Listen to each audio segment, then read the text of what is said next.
नमस्कार। ये है मिर्च का पौधा और ये पक गई हैं। शुरुआत में ये मिर्च हरी होती है और जब ये पक जाती हैं तब ये लाल हो जाती है।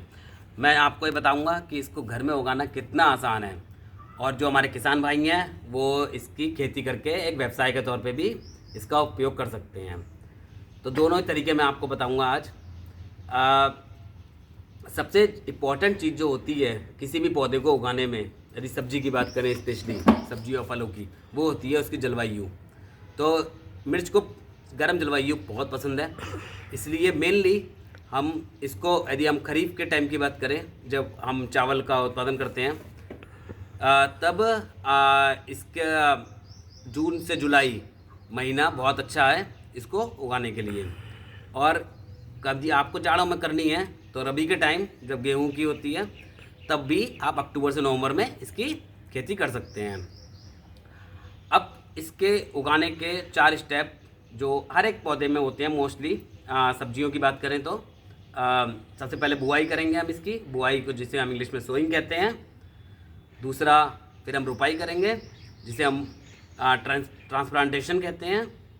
तीसरा, इरिगेशन जिसे सिंचाई कहते हैं। और चौथा, इसकी हार्वेस्टिंग जिसे तुड़ाई कहते हैं। तो ये 4 स्टेप से आप किसी भी पौधे को, अधिकतर सब्जियां इसी तरीके से उगाई जाती हैं। तो अब आते हैं पहले बुआई के टाइम। तो बुआई के टाइम क्या करना होता है, इसके जो बीज हैं, जब ये मिर्च पक जाती है और लाल हो जाती है तो आप उस मिर्च को तोड़ेंगे। तो तोड़ने के बाद इसमें बहुत सारे बीज निकलते हैं। मैं जितना सोचता हूँ अधिकतर आप सबको पता ही होगा कि मिर्च में काफ़ी बीज होते हैं अंदर। तो इन बीजों को ही बीजों से ही बहुत सारे पौधे बनाए जा सकते हैं। तो बुआई के टाइम सबसे पहले मिट्टी की बात करते हैं हम।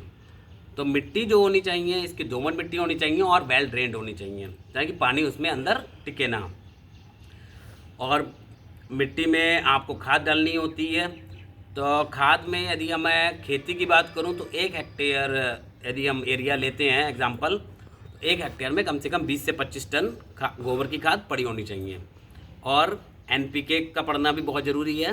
एनपीके यदि हम बात करें तो नाइट्रोजन, फास्फोरस और पोटाश, उसकी मात्रा कम से कम 60-50-50 के अनुपात में हम एज अ खाद यूज़ कर सकते हैं। जब हमारी मिट्टी तैयार हो जाएगी फिर हम बुआई करेंगे। बुआई में वही इसके बीज निकाल कर मिट्टी में 1 सेंटीमीटर के अंदर उस मिट्टी में डाल देंगे और हल्का हल्का पानी देने लगेंगे। आप देखेंगे कि 6 से 7 दिन में ये बीज अंकुरित हो जाएंगे और 20 से 25 दिन में उसमें पत्तियां आने लगेंगी। ये मैंने अभी अपने घर में एक बुआई करी थी इसके बीजों से, और आप देखिए अभी इसे 25 दिन हुए हैं और इसमें काफ़ी सारे, ये देखिए 1 2 3 4 5 6 7 पत्ते आ गए हैं। अब ये हमारा पौधा तैयार हो गया है।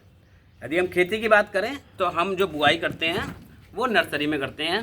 नर्सरी में इन बीजों को डाला जाता है और जब इसमें थोड़े बहुत पत्ते आ जाते हैं, 5-6 पत्ते 20 से 25 दिन बाद, उसके बाद अब हम लोग करेंगे रुपाई। रुपाई में क्या करते हैं कि अभी हमारे नर्सरी में पौधा छाँव में है, यदि हम घर में रखे हैं तो अभी हमारा छाँव में है। फिर हम इसको मेन खेत में जहाँ धूप भी आ रही है वहाँ पे हम इसको ट्रांसप्लांट करेंगे, जिसे रुपाई कहते हैं। तो ट्रांसप्लांट में यदि मैं घर की बात करूँ तो इस पौधे को जो अभी दिखाया था मैंने आपको, इसको मैं धूप में रख दूँगा। और यदि हम खेती की बात करें तो जितने भी नर्सरी से जो पौधे आए हैं उन सारों को हम मेन खेत में ट्रांसफ़र कर देंगे या ट्रांसप्लांट कर देंगे। जब हम ट्रांसप्लांट कर देंगे उसके बाद एक बात अभी बताना भूल गया मैं आपको, इसके जो बीज होते हैं उन बीजों में फफूंद लगने का डर रहता है।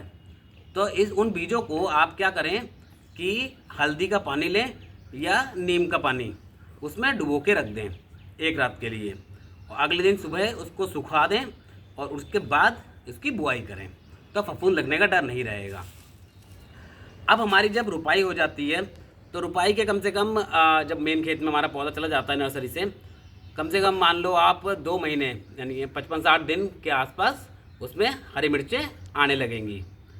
जब उसमें हरी मिर्चें आने लगें और आपको सिंचाई भी करते रहने देनी है, मान लो आप हर दिन पानी डालना ही होगा उसमें आपको। इसको ना बहुत ज़्यादा पानी पसंद है ना, ये मतलब बहुत ज़्यादा पानी भी ना डालें और बहुत कम पानी भी ना डालें, पर्याप्त मात्रा में पानी डालें। इस तरह से आपकी सिंचाई हो गई और बस 60-70 दिन के बाद जब इसमें मिर्चें आने लगे उसके बाद आप इसकी हार्वेस्टिंग कर सकते हैं।